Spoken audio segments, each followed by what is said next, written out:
కూటమి నిప్పుల కొలిమి. TDP, BJP, జనసేనల్లో పొత్తు రగడ. టికెట్ల కేటాయింపుపై నిరసన సెగలు. అహర్నిశం ప్రజాహితం కోరే ప్రభుత్వానికి వ్యతిరేకంగా పొత్తుగట్టిన దుష్టగ్రహ కూటమి నిప్పుల కొలిమై రగులుతుంది. మండుతున్న ఎండలకు ధీటుగా అసమ్మతి జ్వాలలతో ఎగిసిపడుతుంది. రాష్ట్ర వ్యాప్తంగా కార్యకర్తల ప్రకోపానికి గడగడలాడుతుంది. ఫలితంగా ఏం చేయాలో పాలుపోక టీడీపీ, బీజేపీ, జనసేన త్రయం తలల పట్టుకుంటుంది. తిరువూరులో కొలికపూడి శ్రీనివాసరావుపై నేతల కన్నెర్ర. అభ్యర్థి మార్పు యోచనలో టీడీపీ అధిష్టానం. అవనిగడ్డ గ్లాస్ పార్టీలో ఆగ్రహజ్వాల. మండలికి వ్యతిరేకంగా ప్రదర్శన. విశాఖ ఎంపీ సీటు జీవీఎల్కి ఇవ్వాలని బీజేపీ శ్రేణుల నిరసన. తలలు పట్టుకుంటున్న అధిష్టానం వర్గాలు. ఇట్లనే ఉంటుంది.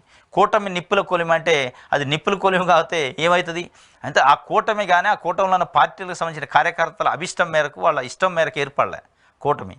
చంద్రబాబు నాయుడు గారి స్వార్థం కోసం, ఆయన యొక్క కేసులు మాఫీ కోసం, ఆయన యొక్క సొంత లాభాల కోసం కూటమి ఏర్పడ్డదనేది ఆ మూడు పార్టీలకు సంబంధించిన కింద లెవెల్లో ఉన్న కార్యకర్తలు అనుకుంటున్న పరిస్థితి. ఇక అది కొలిమే అయింది. మరి ఇష్టం లేని కాపురం ఎన్ని రోజులు నడుస్తుంది?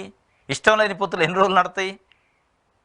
ఇష్టం లేకుండా బలవంతంగా కార్యకర్తల మీద ఈ కూటమి అనే కుంపటిని పెడితే వాళ్ళు ఎన్ని రోజులు మోస్తారు? కాబట్టి ఇట్లాంటివి ఉంటాయి తప్పనిసరిగా. ప్రతి నియోజకవర్గంలో ఉంటాయి. ఈ ఎఫెక్ట్ ఎన్నికల్లో పడే అవకాశం తప్పనిసరిగా ఉంటుంది.